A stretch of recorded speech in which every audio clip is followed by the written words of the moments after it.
opportunities because you need to get good. It's accurate.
But he's able to man through, makes it Win anything.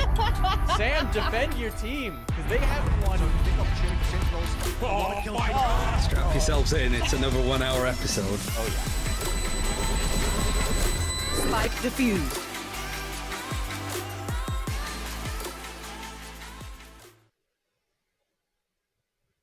Welcome to another Press 4 to Defuse, your weekly spot for Valorant esports news and discussion. It's our second show from the studio, and we're settling into our new home.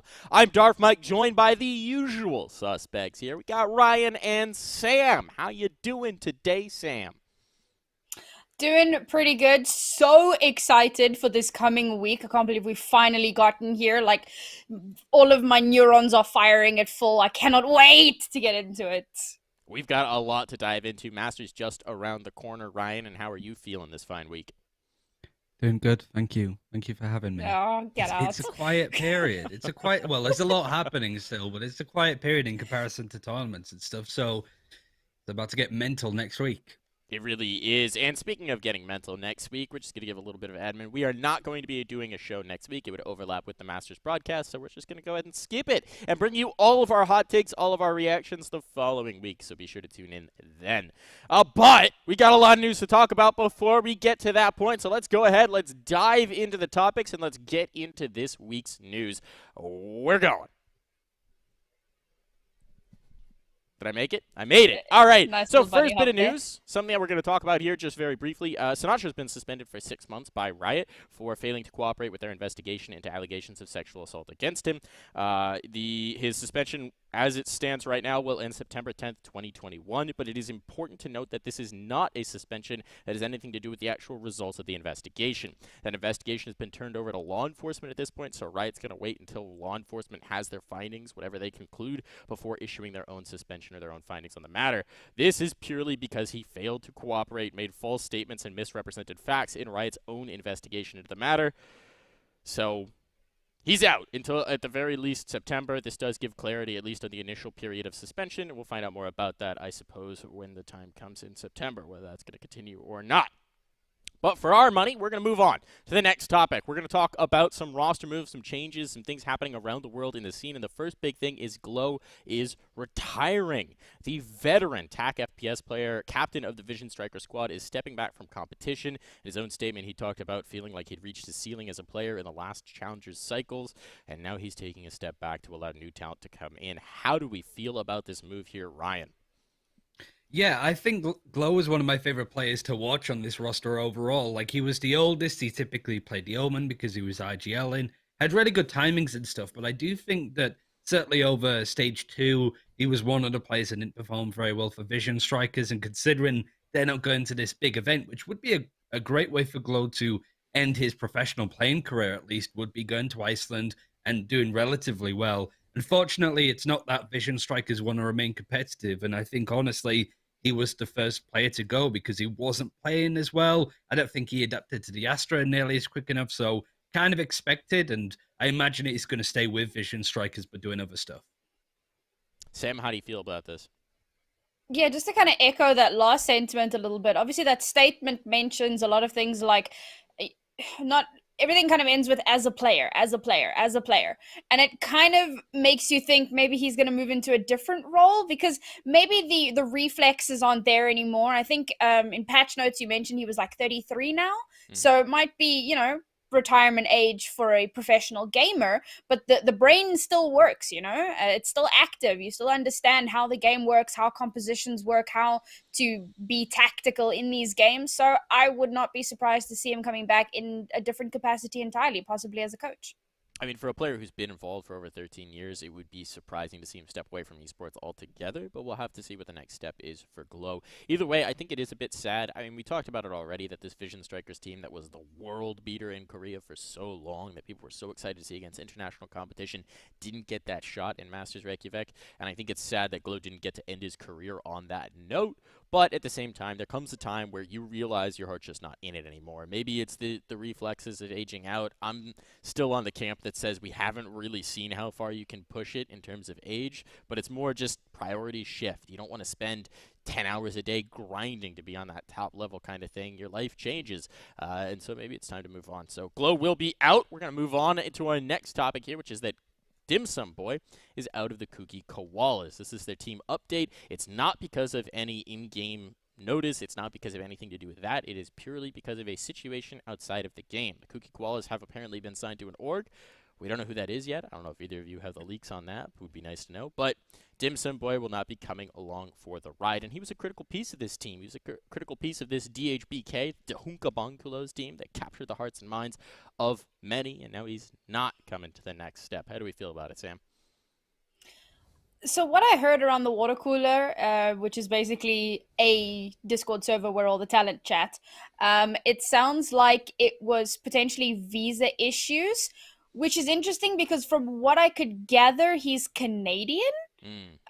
So to get into the US, I would imagine wouldn't be the biggest issue, but I know nothing about visa processes, so I'm not qualified to comment on that. But that's what it sounds like the issue was, and that does make a little bit more sense given how sad everyone seems to be that he's gone, and he himself, and they kept saying things about like, oh, it's unfair. There was some speculation that it was the org that didn't want him, because there were like some lines that could be interpreted that way in the twit longer, but at the same time, if you're just being signed to an org, the last thing you're going to be doing is throwing shade on them because they've told you to drop a player. So I doubt that's the reasoning. Visa makes the most sense, and it really does suck, particularly after, grinding all of this time, achieving some really good results, and now being told, sorry, kid, comes to nothing, and you kind of have to start from the ground up again. Ryan, how do you feel about it? How do you think this is going to affect the Kooky Koalas?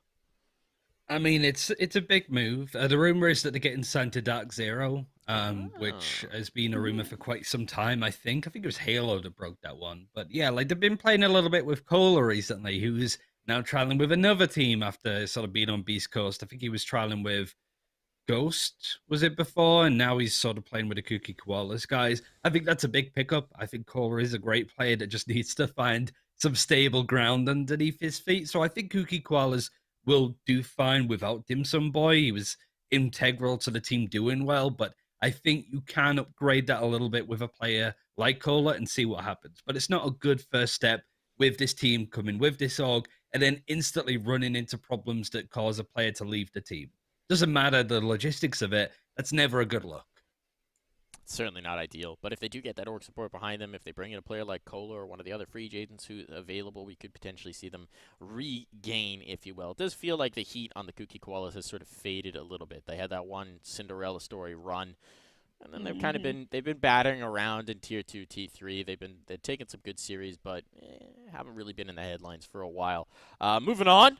Nature to Gen G. Speaking of a team that's been competing at the top, Nature is going to be completing that team, taking Wynn's spot, slotting on into the roster. This is a pretty high firepower player and a player who's called as well in the past, so I'm kind of wondering whether he's going to be taking over leadership duties here for this Gen G roster. What do we think about this, Ryan? Yeah, I mean, this is a pretty big move considering Nature's short tenure, I suppose, playing in like the tier 1 scene with Immortals. He's not been part of the team all that long overall, but he's had a pretty strong impact, even though Immortals haven't done that well overall, certainly in like Masters 1 and even not qualifying or doing that well overall in Stage 2. It's still a move that I think raises a lot of questions on how Gen G are going to move about this in the future. With Mo, we've spoken plenty of times in the past where it's come one of those things where there clearly seems to be a plan in mind with how they want to approach stuff. But I need to see Gen G play now. I imagine when you drop a player like Quinn, who was the Jet for the most part, you bring in a player that was playing Sentinel for Immortals, there is going to be a bit of a dice around when it comes to the agents that people play in their roles, which can always be a little bit tricky, but there's plenty of time for Gen G to get that all sorted with Stage 3, happening at the end of June. They've got a month to get all of that sorted. Sam? And you gotta suspect that this has been in the works for longer than like 2 days or however long it takes to put a tweet together, you know? So they've clearly had this idea kind of mulling in their minds. The Win thing came out, what was it, a month or so ago? It's been a little while. I still remember we did speak about it, and I was really baffled, I suppose, because I thought that he'd been doing pretty well. But I think this is probably a good pickup, particularly if he's going to be taking that kind of IGL role. But as Ryan says, the kind of roster or role shuffle that's going to come from this, particularly after getting rid of a duelist, bringing on a Sentinel, it's can be a little bit strange. But we've seen some swap-ups happen. We've seen Sentinels had to do it. They had to kind of shift their whole thing around 10s coming in, so it can work, it can be done, and if they've had all this time up until now to practice plus the next month, hopefully this is kind of the swift kick up the rear that Gen G needs, because they were on such a good tear at the start of the year and all the other teams kind of caught up, they plateaued, so I want to see them kind of push forward a little bit again. Yeah, I mean, for my money, I think this has less to do with the agent roles, if you will, and more to do with the actual hierarchy roles of bringing in someone that MCE can directly interface with in terms of the leadership and the calling, and maybe take on that mantle a little bit. I'm curious to see how that goes. I haven't had a chance to bug MCE about it just yet to get his inside scoop, but I'll be sure to do that for our next show, or attempt to at the very least, see if he gives me the time of day or if he's too big time for me now. But all joking there. But it's an intriguing prospect, because one thing that Gen G did fail to do and struggled with was adapt. They would tend to get a little bit too stale in some of their takes and some of their setups. It was sort of the good Gen G and the bad Gen G, and when the bad Gen G came in, it seemed like their game plan didn't initially work, and then they were struggling to take that next step and adapt. So bringing in Nature, if he starts to integrate or coordinate and contribute towards that calling, could be a big step towards doing that. I'm intrigued to see what this roster can do. This is a Gen G team that, I mean, I think you both know I beat the drum for pretty hard, and I think this is an intriguing pickup. I'm interested. I'm down. I'm here for it. Moving on, Yonta wasn't a free agent for very long. I think he was like 2 days that he was a free agent. He is now the head coach of Heretics. Seems like that was either in the works when he was getting cut, or Heretics saw that he was a free agent, went, FPX, you're dumb, and signed him immediately. I mean, what do we think of this one, Sam? I think it's entirely possible that it was a quick snatch and grab, but I don't think 2 days is quite enough time to make that happen. This seems like it's possibly something that's been in the works for a little while. And I think this is a great pickup for Heretics, as we're going to get to this in a little bit, but there's obviously the rumors about the roster changes. So given all the changes that are happening, they're clearly going for like a big restructure, kind of reinventing the wheel situation here. The last wheel, like all the trade was gone. It wasn't doing the thing. Now we've got to get a new wheel in. And hopefully this wheel gets them a little bit further than the previous one did. Although, to be fair, the previous one did really well. So an upgrade on this is going to be amazing. And I think Jonta, just the person to drive that bus. You feel like he's a good bus driver here, Ryan? I mean, it depends on who else is going to be on the bus at this point, right? So, like, I feel like another thing to mention is Tanny leaving Heretics. I think that he was Yeah. one of the main key points on that team coming together originally, and now he's no longer part of it. Pretty much all but confirms that the roster moves that have been rumored, which again we'll touch on like in a second, are pretty much confirmed at this point. It's not really a good sign for Heretics overall, but the instant response to get such a strong coach that has those tactical fundamentals from doing Counter-Strike in your roster, I think is a great way to make sure that the new players come in, know who's boss, and know that there is going to be a system in place, which clearly didn't work all that well for FPX, but it might do wonders for Heretics and the new players that might be coming in. Yeah, speaking of the roster rumors, we're actually not going to touch on them just next because I didn't organize my outline very well. That one's on me, guys. That one's on me. We're gonna hop across to NA. We're gonna get back to Heretics because I don't want to throw our poor producer Ed for a loop by swapping up the order on him. But instead, we're gonna hop into TSM. TSM have confirmed Chet. We kind of already talked about this, so I don't want to spend too much time on it. Chet is the head coach of TSM. We knew it was gonna happen. It made a lot of sense. It did, in fact, happen. Any new hot takes since we talked about it last week, Ryan? Yeah, Valorant did a really good interview with him, which is probably on YouTube at this point. So not to recommend other podcasts, but, you know, if there's a good interview about players and all that stuff, it's worth highlighting. And he goes over all of that, all of the stuff with the ESIC reports too, and how he's not so much involved in it, but like him being a Counter-Strike person, what it's been like for him. And yeah, it's interesting if you want to hear the direction that TSM is going in. I think overall, I expected like Tailored being dropped or Cutler being dropped for TSM. I didn't expect both. That's the most surprising thing, that they've gone, we want to just make sure that we're on this, because you can't really look at the other players on this team and say that there's a problem, that they are the problem and they need a solution. So I have big expectations for TSM going forward, but this is going to be a hell of a challenge for Chet to get the most out of this team. Sam, any hot takes? Don't know if it's a hot take per se, just kind of the same as Ryan. I'm kind of expecting some good stuff here, because like this is one of the two teams. I always make this comparison. TSM G2, they spent 6 million years refusing to make any swaps. Now TSM finally making those swaps, and everyone's been watching them for the last few months, and we've been speaking about it for the last few months, where they need to change something because they're not getting results. Now they finally made those changes. So yes, they've given in on their stubbornness, but now, will these actually bear results, or is it a little bit too late? Maybe there's a player drought, or whatever the situation might be. There is some time at the very least, but they need to kind of not vilify. Basically need to just kind of stand up for themselves. There's another word and I've forgotten it. But they... No, not vilify. There's another word. It'll come to me in 20 minutes. All but right.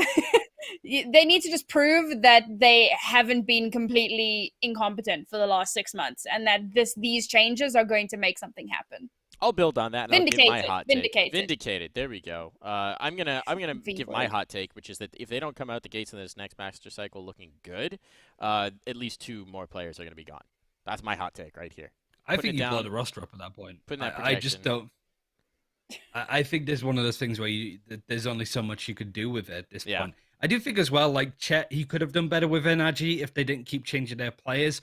But also, when you have an org that's throwing money to get the best players that you can, and you're still not performing, it's very interesting to see, like, if Chet's going to do amazingly with TSM now that he has a bit of consistency, or whether he did poorly considering NRG brought in all of these world-class players and they still didn't have the success that they probably should have got. That's the one or the other approach I think that's going to come with this. I will give one thing for NRG to sort of temper that statement, which is that NRG didn't necessarily break out the checkbook to sign the super big names. Instead, what they do is they'd wait till someone was getting hot in the tier below them, and then they'd sign them. You know, players like Tex, players like Shanks, players like this, that, and the other. They weren't like signing an Ethan or making a huge move for a player coming over from Counter-Strike for the most part. They did some of that with Som, obviously, but he was already...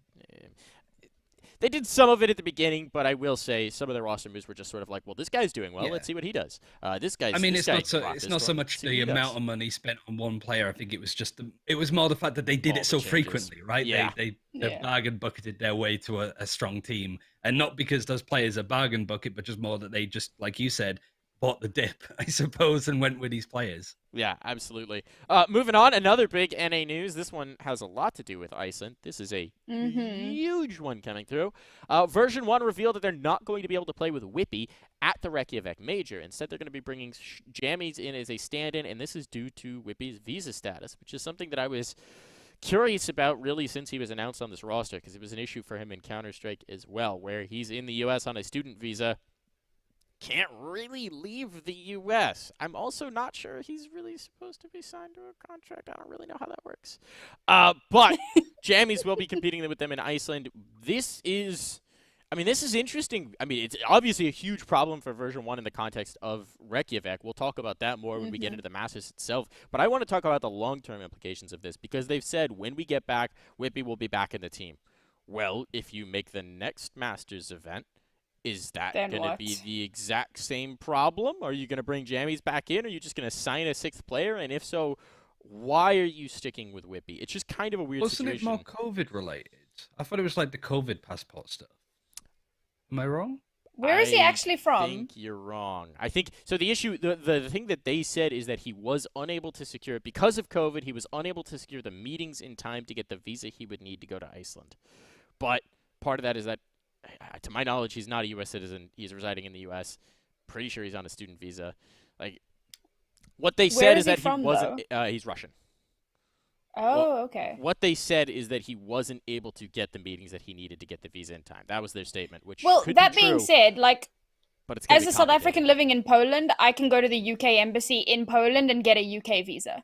So, like, you can still do that. That is possible. So it's likely there are other issues. What the issue would have been back in CS days, I couldn't begin to speculate. But for now, the COVID thing, that seems valid. So hopefully for Masters 3, I think if it was going to be, like, this is something they probably would have looked into before signing him. Otherwise, that's just, like, really shoddy management. And before Masters 3, maybe they, like, start applications really early or something. I don't know. But I figure if that's going to be on the table, then they will have a plan for it. At least this time they know where the event's going to be well in advance. So yeah. It's just applying Good for heads up, visa right now. I got it. I think he couldn't get an appointment to get his visa because of COVID.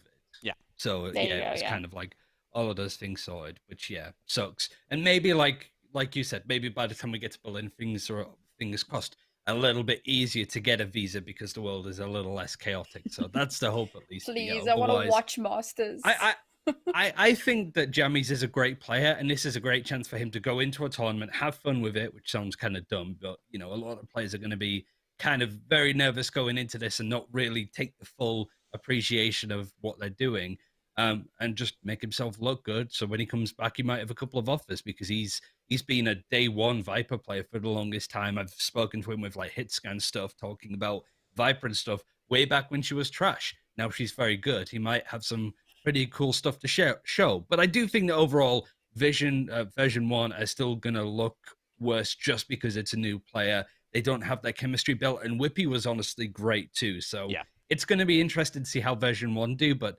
chances are quite low for them to do anything drastic. But who knows? Who knows, honestly. It'll be interesting. It'll definitely be interesting. Jammies, though, does have some familiarity with the player. He's played with Vanity and Zelsis before, and with Emmy, their coach, before. So there is some chemistry there, but still, it's a lot to build in a week. Maybe it Maybe it does just take a bit of that pressure off, though, and let them play loose. I don't know. It'll be kind of interesting to see how they actually do. Now we're going back to the Heretics rumors. Now we're going back into them because I, again, organized my outline poorly. But let's talk about these Heretics roster rumors. Let's talk about the players that are coming in. Tell me about them, Ryan. Yeah, I mean, like the big ones, because there's quite a few, is that there's going to be a bit of a switcheroo overall when it comes to G2, mostly. So G2 wanted Vova and Nucky. It seems that they've got both these players. And so Heretics have a lot of spots to fill. The only player I think they would be keeping would be Lowell, because it seems that Pora might be going to some Turkish super team with all sorts of players like Russ from, I think Russ from BBL on it. But what we're going to be seeing at Heretics is picking up Alorente, who is an exceptional player for Volvo Peak. It's a shame there's no VODs available. I really wanted to watch him a bit more. Monster, who used to play for, like just Twitch VODs, man. They expiring after 20 days breaks my soul. Monster, who used to be on Enterprise with Magnum, was a really good Sentinel player, and both of those two were stand-up players as well, so I expect a lot from him. And then Ardis and Patitek. And this is what I mean about, like, Jonta's got his work cut out for him because he's got a lot of individually great players. He's got Lowell, who's a strong IGL that can only really play one agent, as we've seen.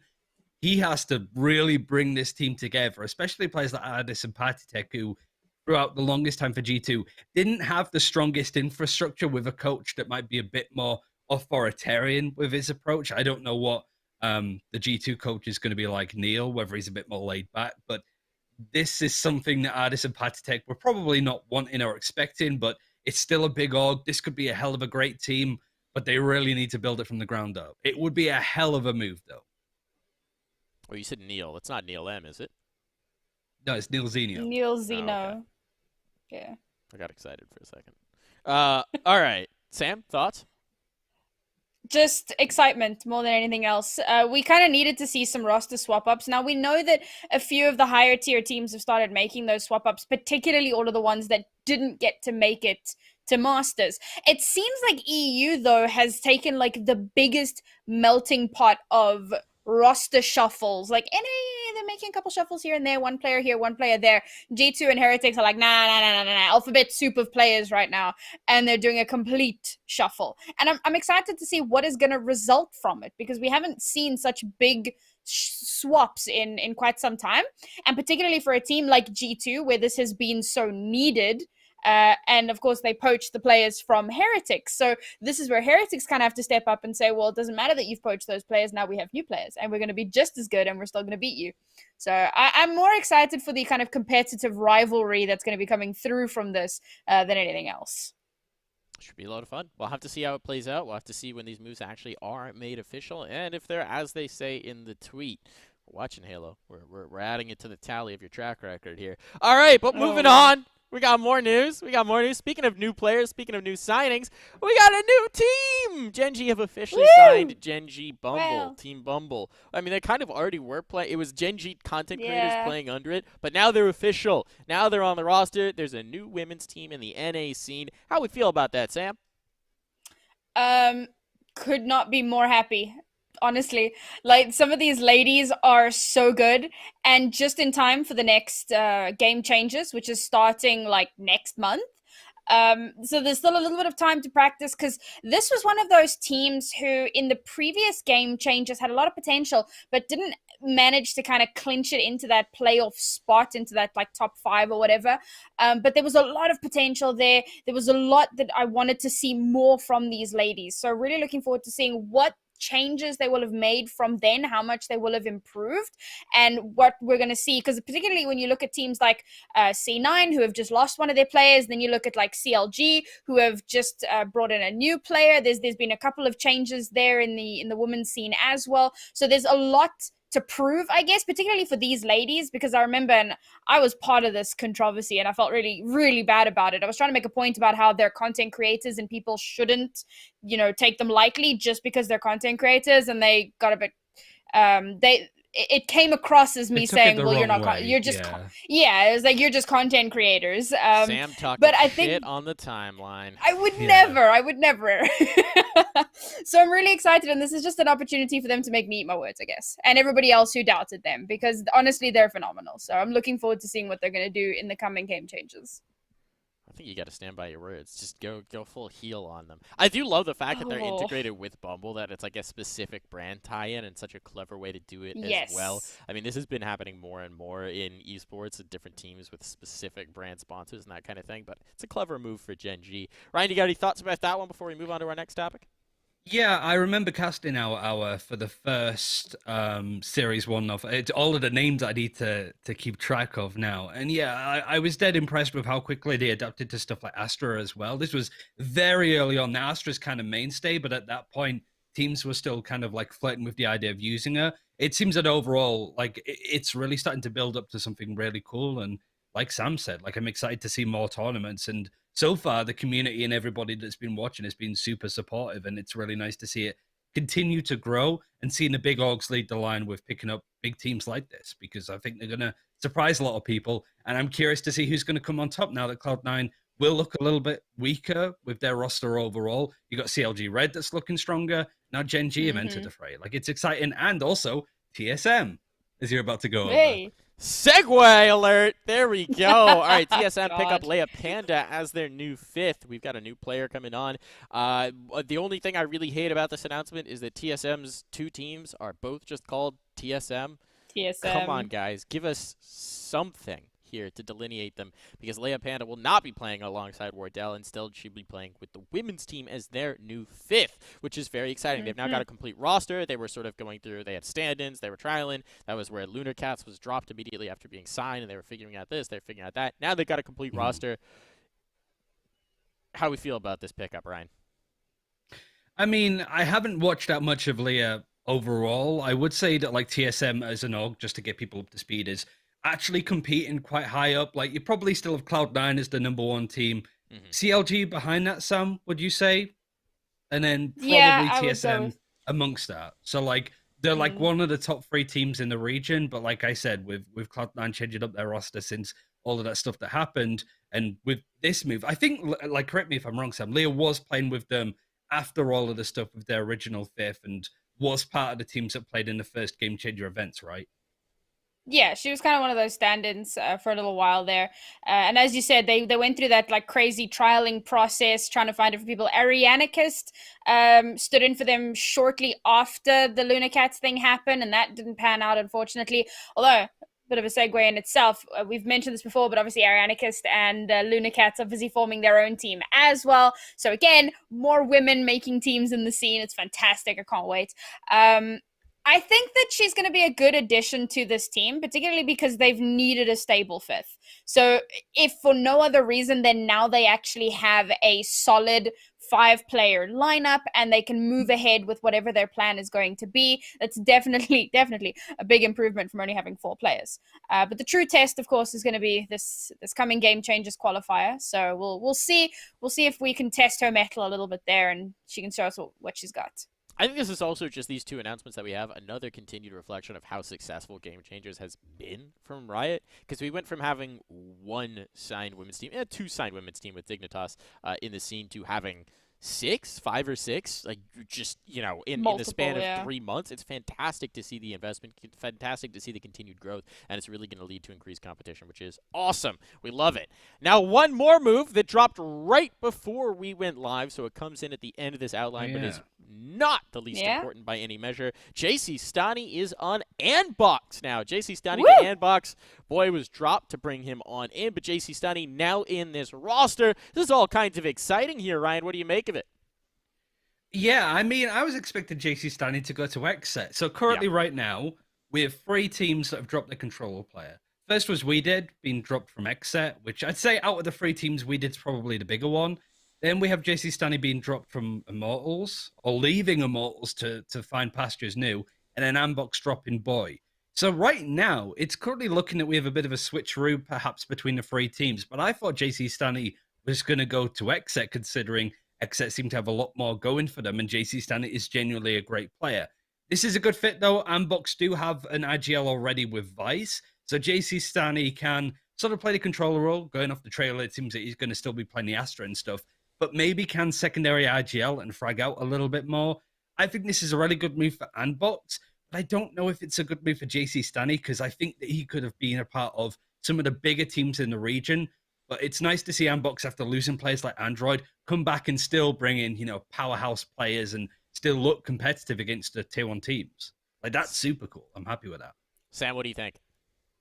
I was somewhat blown away when JC Stani left Immortals, and I still remember talking about it and like wondering, where the hell is he going to go, because I didn't see his trajectory going down. I was kind of expecting it to go up, and I don't know if I would say that Andbox is strictly speaking down, but it's not exactly where I thought he would have gone. That being said, he probably would have trialed for more than 1 team, and we talk about this a lot, but like, when it comes to signing or dropping players, it's about more than just mechanical ability and overall kind of idea of the team, what they look like on paper. You have to be able to have that synergy within the team and how well you all play together, how well you all communicate together. And if this is where JC Stani has found his niche, then on top of Seb and Ye, who have been doing some insane things recently.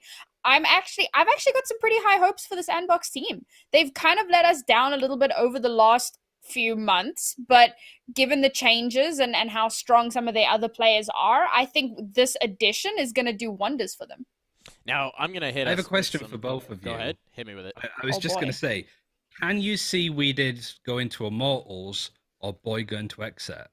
I think that, I mean, yes, I don't think that's unrealistic. I think that that's possible, but I think that for Immortals, I'd be more likely to see them dip into a less-known name who they think has potential, because that's been the Immortals model so far. And on that note, I do want to say, I want to do some baseless speculation here, and if there's anyone who's actually involved in these orgs who wants to further clarify details and show me I'm stupid, please do. Would love the extra context.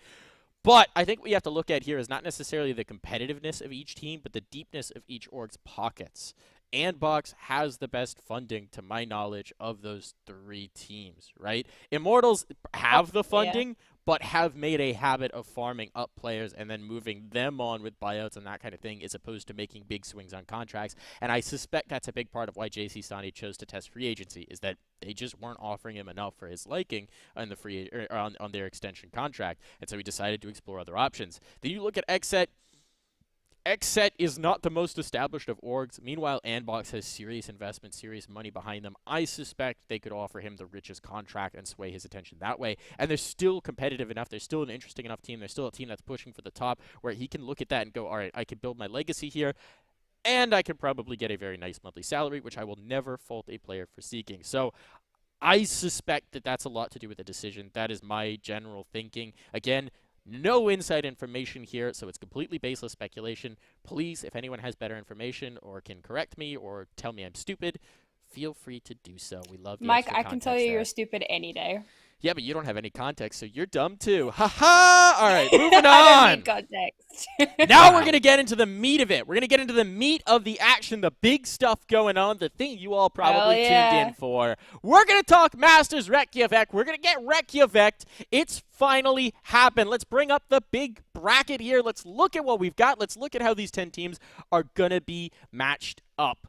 Let's take a peek. Oh, no. Whoa, we're going straight into the pick'ems. Let's not do the pick'ems first. Can we go to the overall bracket and look at the format? Don't look at that. Don't look at that, folks. Cover your eyes. Can we look at the format first? Dance. Do the Take pick'ems at the end? Do it. Is that It's possible? okay. It's dance. Distract the viewers. Just dance. Dance for the audience. Dance for the audience. Here we go. Oh, boy. All right, so we wanted to look at the format before we get into the pick'ems. We do have pick'ems. We've all set our bracket up there. Yeah, I'll just talk about it, folks. You can pull it up. It's a weird bracket. While we get that bracket format up and ready to go at the beginning, let me talk about this. This bracket is dumb. It's a dumb format. It's a bad format. I don't understand why we're doing it. That's my hot take. Hit me with your reactions to that statement. Sam, go first. Coming from EU, I saw double elimination and I went, yeah! And I didn't think further than that. So, but now that you mention it, I think that a group stage would have been fun, particularly given the number of teams. And then, of course, you get to see more interplay among these international teams. It's our first big event. We want to see how do these teams stack up in a more broad sense. So I think that would have been a bit more fun to hang out with. The other thing was like the weird buys. If I can just find that. Yeah, so Sentinels and Liquid get a buy, but then if Fnatic win their game, they run straight into Sentinels, which is just, what? I mean, basically. And then version 1 into Team Liquid. 6 of the teams get a bye, essentially, and 4 of the teams have to play a play-in match to get into the bracket, which is just... I will say I get it for Fnatic and version 1 because they're the second team from their region, and since those teams had 2 spots, you could be like, well, I guess they get less of a shot. That one, I can at least understand the justification, although I still don't like it. What are you doing to Crew and Crazy Raccoon? You're just saying, I don't know, Japan and LATAM, screw you, you're the weak region. We haven't had an international tournament yet. Wasn't it? No, I think they're the minor regions. Was it? Did they? No, That's no. even worse. That's even worse. Major regions, which was like NA and EU seed 1s got privilege, I suppose, in their seeding. Everybody else was randomized. That's even that's worse. Why Brazil had 2 teams. That's horrific. Well, I mean, like, to be honest, you could even argue that the teams that are locked in for Berlin, like how many coming from each region, is also kind of BS because we just don't know. And like, I don't think there's a way that Riot can do this and win, to be honest. Like, I hate the bracket. I think that Liquid have a really easy way through, if you could even call it that, on paper at least, and Fnatic have a horrible time. And from what I knew about Stage 2 in the Challengers Finals is that seeding wasn't going to play a part in who won it out of Team Liquid and Fnatic, but clearly it does, and clearly it has a profound impact, which is what kind of annoys me. I do think with stuff like group stages and stuff, they would be like best of ones, round robin. And I just don't think that the game, like, Riot don't have the time, we don't have the amount of days, or we'd have to have a B stream, which I'm perfectly fine with, but clearly that's not in Riot's interest. Like, MSI has taken like 3 weeks, we get 1, so something has to give at that point. I just hope that we don't have anything like this. Like a 16-team double elimination for Berlin would just be ass. I would hate that. I mean, look, yeah, I think the issue here is primarily just that they don't have enough teams in here to run a straight bracket. And if that's the case, you gotta run groups. I get it. I think that this is a situation of convenience sacrificing the ideal competitive structure where they went, okay, this is our time allotment. This is how much longer we can book the facility running off the back of MSI. We want to do our first Valorant LAN, so we're going to do this. But it's a dumb format. It's a dumb format. It sacrifices a few of the teams, just gives them a tougher road through for no apparent reason. I really dislike this bracket. I think that for our first international competition, the first time we see teams from different regions matching up, everything possible should have been done to give them as much of an even playing field running through the bracket as possible, so we can get a sense for where they actually stand, where their seeds actually lie, what the competitiveness of different regions are versus vis-a-vis others. With this, you know, you're going to have to put a little bit of an asterisk on some of the competitions where if you go out in round 2, but you didn't play a round 1 match, what does that mean? It doesn't mean we can compare them as cleanly. It's just kind of annoying and frustrating. I understand why it likely happened. It's a situation of convenience and circumstance and logistics as opposed to trying to make the ideal tournament, but it kind of stinks. It's the first international tournament. You want it to be as pure of, okay, this team beat this team, thus they are better, as possible, so you can get a sense of it. Whatever. Let's talk about the first round matchups real quick. We're just going to blitz through these, and then I want to get to our pick'ems and really dive into those and argue about them. So, first round matchup, Fnatic's going to be taking on Crew. What do we take that one? The play-in game here, Ryan. What do you think? I'm going to hold off because I have a pretty zany prediction that people could probably predict. Should we just do pick'ems? Should we just dive Yeah, into I think we just do pick'ems. Yeah. I think that I was just going to say, like, I think overall when you look at the regions, Europe is considered the stronger one because Team Liquid and Fnatic are very close with how good they are. North America, I think Sentinels are the favorites to win, but version 1 and the weakened version 1, as we went over, you don't expect them to do as well as, say, Fnatic or Liquid. Brazil is being heavily overlooked, I think, but we just don't know. We don't know who the better teams are. Yeah. So at the very least, going into stage 3, we can seed the regions better going in the future based off the results here. But if the results here are skewed, then, you know, we're basically a snowball of bad seeding and bad brackets because of it. But yeah, pick'ems time. This is where it gets fun. Let's do it. This is Sam's pick'em. Sam's pick'em bracket. Walk us through what you got here. What are your hottest takes? Hottest takes? I don't know. I think probably my hottest take is having Team Liquid win it out at the end. Aside from that, so I have Fnatic doing getting through the first round, but getting dropped to the lower bracket by Sentinels, and then I have them getting all the way to the lower bracket final, and then getting knocked out by Sentinels again. That's probably just my EU bias, but I'm running with it. And then I have Liquid running through the upper bracket completely.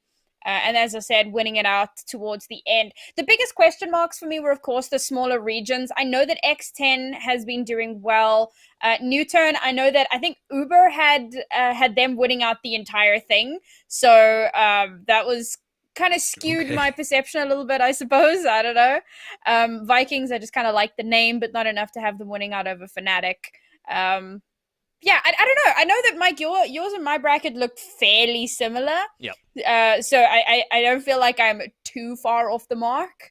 I'm quite proud of my pick'ems. If I'm the measuring stick, I don't know if that says anything for your sanity. But let's check out Ryan's bracket here. Let's take a look at what Ryan's bringing to the table. Ryan, I think you had some spicier takes than both of us. So, I mean, the main one is that the first game of the tournament, which is Crew versus Fnatic, a game that everybody that I've seen has predicted Fnatic to win, Fnatic are going to lose. And I don't think this is a testament, Crew are just a better team than Fnatic or Fnatic is bad.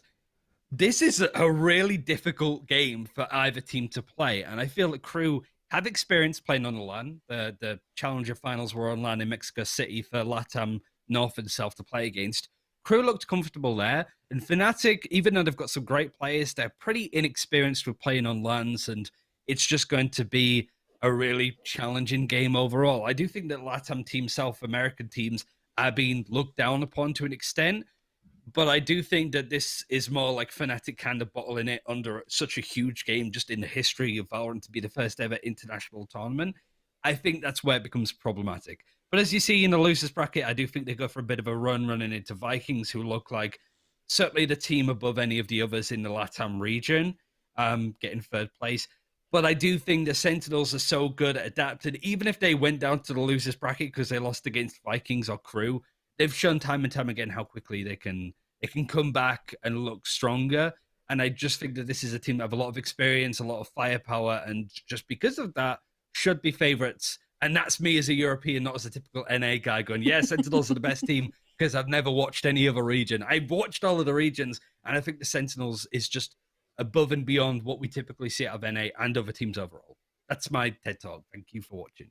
I like it. Let's hit my bracket. Now, you guys were both lazy. You went on over to a disgraced publication and used their easy pick'em bracket. I used some artistic integrity right here. I dove on in. I, got in there with MS Paint and really made something out of my bracket. So this is just a thing of beauty right now. I really want to bring it up. We're going to bring it up full screen so you guys can bask in the glory of my paint skills. Here we go. End me. Yeah, look at how good that is. All right, so to walk you through some of our abbreviations here, I think Fnatic taking over Crew in the first round. I just couldn't quite pick against them. Sentinels, I have running it all the way through and winning the dang thing. And I'll say I'm the dumb NA guy, although I do watch some other regions, but I'm still the dumb NA guy. But I do genuinely just believe that they've shown a consistency, an ability to battle back despite being knocked down to lower brackets frequently. They have that winner's mentality of it doesn't matter if they're back into a corner, they're going to show the best that they've been so far, and it feels like they always are continuing to innovate and develop and build.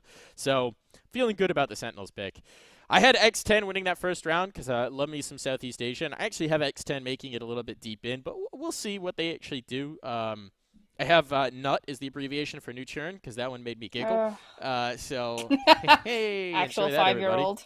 I mean, yeah, I'll take it. And I have Liquid making it to the upper bracket final and then rematching in the grand final and getting knocked. I don't think otherwise I have too much that's spicy. I think I did project version 1 to win the matchup against Crew. I like the version 1 guys. I hate the fact that they're not going to be able to play with their starting 5. I think they are going to be severely limited. So I am curious to see how far they could go. Would love to see them continue to have success, obviously, as representatives of the NA region. But just that changing 5th puts enough doubt in my mind that I can't feel comfortable projecting them to go deep. So why am I dumb? Hit me with it. I mean, I don't think you're dumb. I think that overall, like, the whole idea of pick'ems, I think, for the most part, is just, like, you look at it and you kind of go, who should be winning this? Yeah. But it's based off of a lot of stuff overall, like parroting other people's and analysts' opinions, for one. I think that there's just those kind of, like, there's probably names for those biases, I suppose, where it's like, I've never watched Crew. I've watched Fnatic. They look good. Therefore, Fnatic beat Crew. I think that this has a potential to just be all over the place. Mm-hmm. I don't want to, like, if somebody gets a built by gamers prediction right where they beat Sentinels, that's great. But there's obviously going to be a lot of people who go, oh, this team should theoretically beat this team. And if they don't, I think we all forget about it, right? Let's just enjoy how ridiculous this is going to be, how much it's going to go off script, and just enjoy the chaos. I don't think we're going to see any good Valorant from this. I think it's going to be very scrappy. Teams have to deal with zero ping. It's going to be a mess, and it's going to be freaking amazing because of it. I'm so excited to see these teams play. Speaking of the zero ping thing, here's one factor that's just going to be the case. Oppers are going to be more powerful on zero ping. It's how it functions in every TAC FPX. Precision guns are better when there's no ping delay. Spraying is better when you have some sort of delay, even if it's minor. So expect Oppers to have an outsized presence of what they have been historically in this tournament. The other gun that I'm going to give my hot take and say might make more of an appearance is the Guardian. Because again, precision guns, headshots, more impactful. You could get those responses quicker. It's going to be kind of interesting. We might see some meta shifts with actual land Valorant. It does play differently in other TAC FPSs, and we're going to see it here as well, I suspect. Should be a lot of fun. And then the other thing when talking about the pick'ems is just We don't have a measuring stick for how these regions stack up. This is our measuring stick. This is where we get a sense of what you're going to do in your future pick'ems, whether something's going to be an upset or whether it's going to be the expected result. This is our first real test between the two sides. And my question that I'm going to pose to both of you is, we talked about the bracket, we talked about the issues with the bracket, we talked about the circumstances surrounding this event. First time LAN Valorant's really being played for a lot of these teams, except for, I think, the Korean teams. Do we think this is going to be an accurate representation of the strengths of regions, Sam? No. And one of the main reasons I think, so there's all the stuff that you mentioned, but I think that there were a lot of players that have potentially never played on LAN, which in and of itself is quite a stressful thing to behold. I remember 2 years ago, the Overwatch Gauntlet, I think it was, and it was like the first major event for the tier 2 scene. It was a LAN in Germany, I stand to be corrected. And they had all the teams fly in, and everybody's predictions went out the window, except for maybe like one team, because there were so many teams. British Hurricanes were a big one that choked because it was on LAN. And this is a big issue for some players, because the stress that you're under, you're suddenly across from your enemy, from your competitor, or maybe like slightly like at a 45-degree angle or whatever it is. You can see them there, and there's all these people around you. Okay, there's not going to be an audience, but there's definitely like a shift. You're not comfortably in your chair at home with all your stuff around you. It's a completely new environment, and that can really jiggle your mental.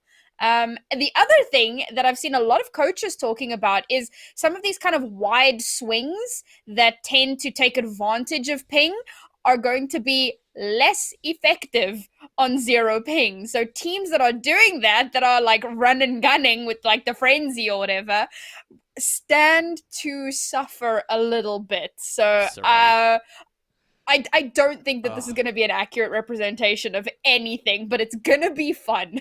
I'm so ready for wide swinging to actually be punished. That's all I want. That's all I want, Ryan. How do you feel about it? I think that the trajectory between Masters 2 and Masters 3 is going to be kind of the indicative state of the game. Because imagine if Newturn come into this and they perform really well. Suddenly Korea as a region gets behind Valorant a little bit more. We start to see the ecosystem of the game, even with all of Riot's help with the funding and stuff, just grow and continue to grow. Vision Strikers making moves. Even the teams in Brazil that didn't make it, like Vorax and Gamelanders, making roster changes. Europe and NA doing the same thing.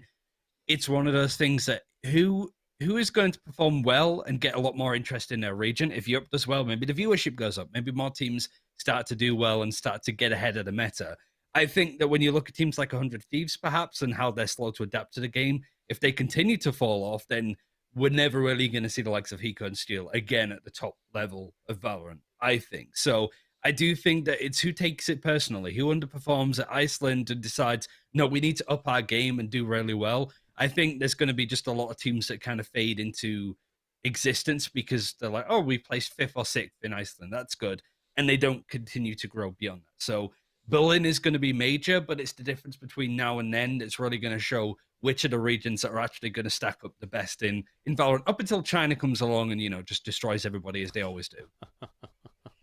Not tech FPS. I will say that. You're coming from Overwatch and other esports backgrounds. This is not a thing. Not a thing at tech FPS. China's not a very strong CS region, and really hasn't been. But we'll see. We'll see how that plays out. They love Riot. They love Riot games, so they do love Riot games. What I am really interested in is how metas are going to shift in domestic scenes post-Masters, right? These teams have been screaming over in Europe. These teams have been screaming each other. Maybe not really sure what the mentality is there when you're going into Masters, whether you're actually playing against each other or you're just trying to play with other teams in the region. But how is that going to shift when the top dogs of the region come back to their home countries and maybe start to integrate some of those ideas in their own scrims and some of their own metas? It's going to be really interesting. This is the first melting pot. This is the first point where we get into contact with, as I think I described it one more time, it's like we had a bunch of terrariums with different ecosystems growing in them, and now we're just dumping them all into a pot and saying, all right, who's going to eat who? Let's find out. Yeah.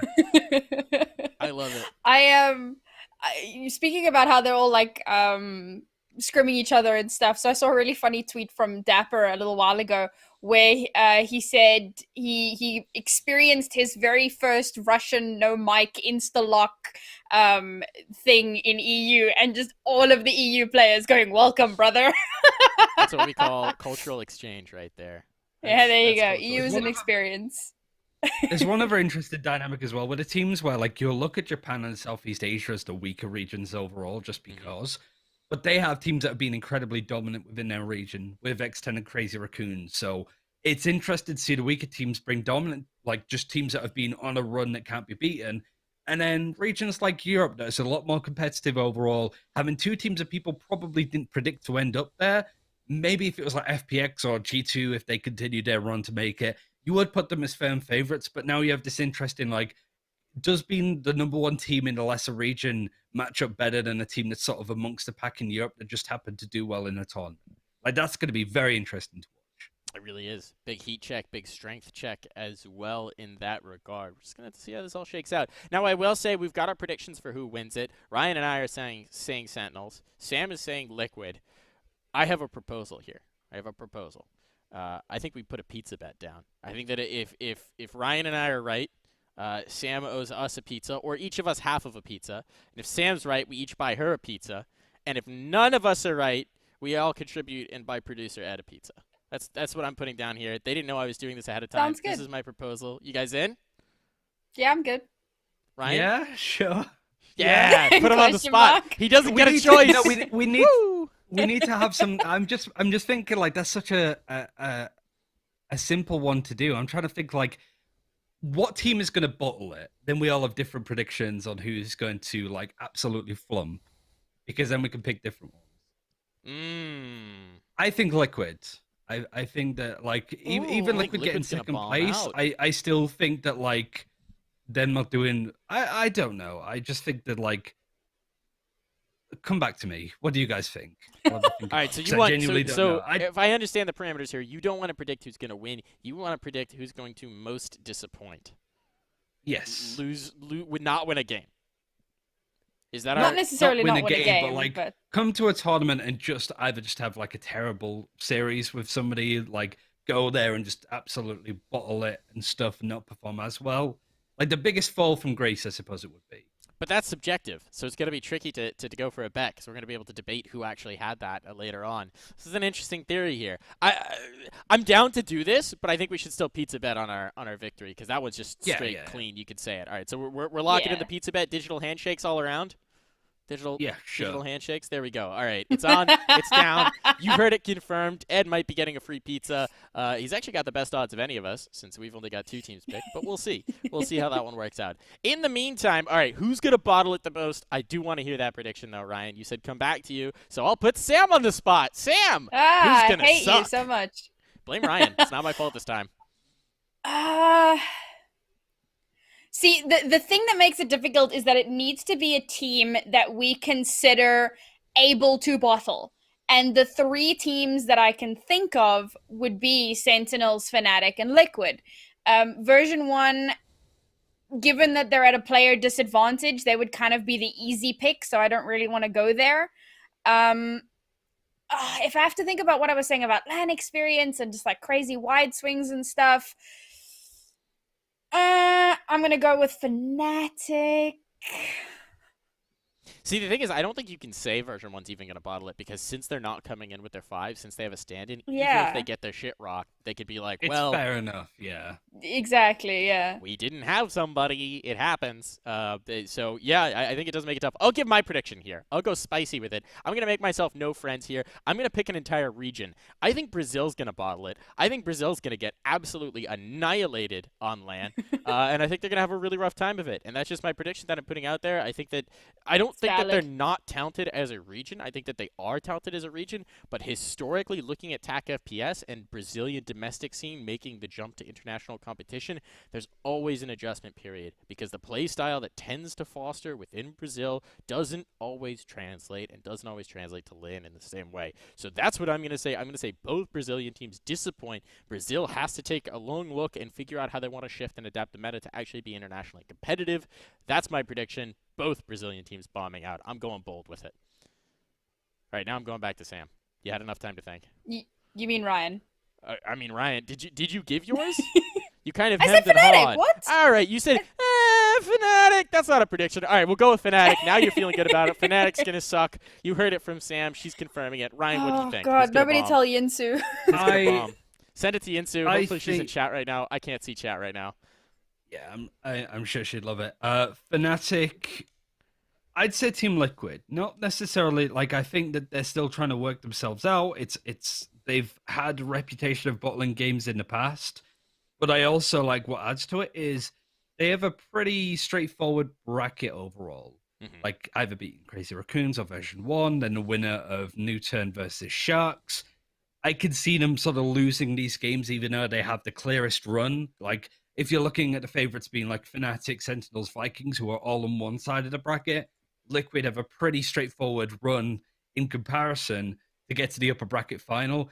It feels too good to be true. Even though I have them as second, I can see that they're the team that doesn't quite live up to expectations the most, considering how they have it so much easier than Sentinels, Fnatic, and Vikings. I like it. I like the prediction. So I'm saying all of Brazil is going to disappoint. You two, the EU casters on this show, are both saying the EU teams, saying different EU teams, I have but you're never both saying casted an the EU teams tournament, are gonna thank be you. bummers. Yeah, but you're in EU. I mean, fair enough. Fair enough. NA best region. NA best region. That's our conclusion She here has from Press rejected 4, the region courtesy she's of locked all of into. us.